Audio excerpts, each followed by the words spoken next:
don't marry a Somali woman. You know, because Somali women is beautiful.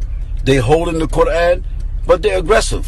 And if you can't handle it, guess what? Stay with something that's soft. Jazakallah khair ya Sheikh Khalid Yasin for speaking the truth. No one can handle Somali women. Me, I have 2 wives. Every day they fight me, ya Sheikh. What? They want to eat me alive.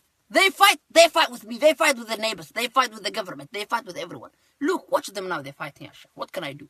نا نكن فاش حنا نوان كاغا هري انا نعي لا ولا جابت جلاي وحبي جماعه هري لا نسغا دورداي waxa ku dhigay waan ku rabaa iskaasi waan ku ma labadeena ha labadeena hadaba xaqan isku layn ma inagee banaanada na waa banaan halka yaa jooga waa banaan fulaya waligaa fulaya kugu yaqaaneen Jazakallah Sheikh Khalid Yasin, please can you find me a black woman? Even if she is Christian, I will make her Muslim.